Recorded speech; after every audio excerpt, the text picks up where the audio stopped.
Hi, I'm Sophia from Wellbeing, and I help those that are in abusive relationships that have experienced or that are experiencing narcissism now or in the past. Working as an emotional and behavioural coach, I use a multidisciplinary approach to help people move through those difficult times, whether they're able to leave or not. If you like what I have to say, please like, subscribe and share. These vlogs are aimed to help so that if you or someone you know is in an abusive relationship, they can find more information, feel less alone and have some tools to work with. Today I want to provide a tool that I found really useful time and time again for myself and for many I've worked with. This is the number one thing I found that helps you from entering into another narcissistic relationship. Let me start with a case study. There was a young girl I was working with that had a relationship with a toxic man. He would consistently put her down, require more of her than she felt comfortable giving, demand certain behaviours and then give compliments and manipulate her vulnerability. He took advantage of her giving nature and her innocence. It was extremely self-serving, but not having had relationships like this in the past, she didn't know how to respond. So when she came to me after this had broken up, I was extremely afraid that she'd end up in a similar situation. She had used unhealthy coping strategies in the past to rectify her feelings, a mixture of food and drugs and alcohol, and had an enormous amount of negative self-talk, but a strong desire to improve. Today, I want to address the question that she posed, and it's probably one of the more common questions that I hear. How will I not repeat this process and end up in a similar relationship again? Now, there are several ways to do this. But even if you use this one tool, I'd like you to think of them perhaps as tools rather than strategies, as this implies more flexibility and choice when you use them, and you can vary them for every situation. Just as one screwdriver isn't for every situation, nor is every strategy a safe way to approach every situation. However, if you have a few screwdrivers, you can experiment with which one works the best for you in any given situation, or if you need to get some more tools.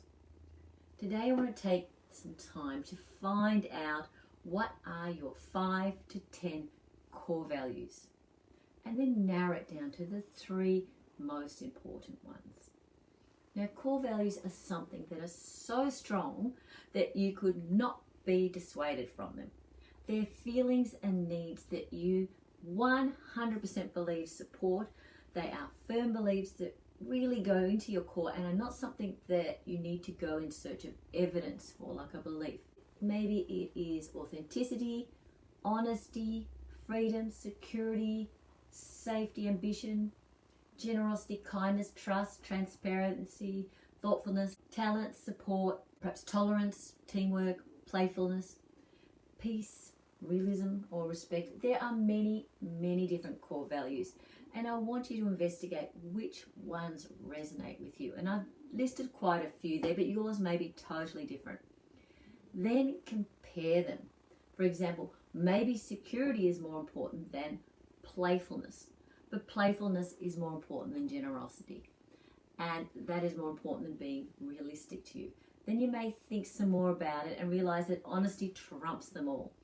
Each of these will vary for each of you, and there's no right or no wrong answer. But now that you know which are yours, you can measure these with people that you meet and how it fits into your life.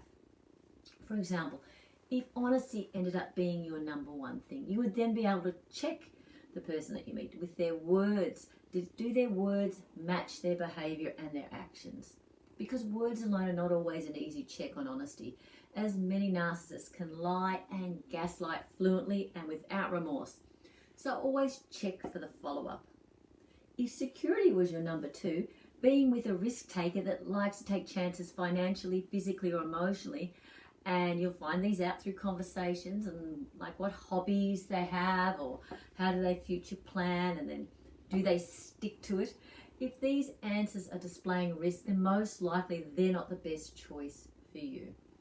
If security, however, was way down on your list, then these traits may not be such a big deal and other core values will be better explored. If they did offer security, and I don't necessarily mean that they provide for you, but rather emotional security, which is important after abusive relationships, but do they also meet your second core value of perhaps playfulness? If there is a lot of security but little fun, laughter and playfulness, and remember these are your core values, and you said this was in your top number 4, then probably you aren't going to be happy with this relationship in the long term.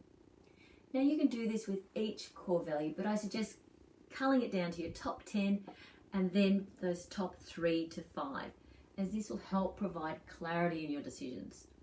Your core values are based on your previous experiences, and because of this, you know that they are really important, and you also know that what you will and you won't tolerate again.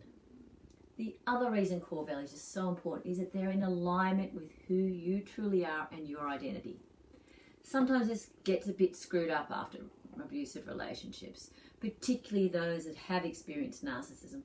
But by coming back to the basics and knowing that these are true to you, it acts like a compass and a checklist at the same time.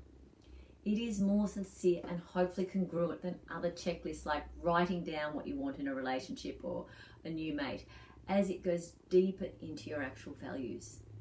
I hope this tool helps. You can use it for any major decision that you might need to make, but when you do find which values are true to you, it is less likely that you'll be fooled by those with an abusive nature. Thank you for listening. Please subscribe, and if you have any questions you would like answered, send me a message. Until next time, I'm sending you much love.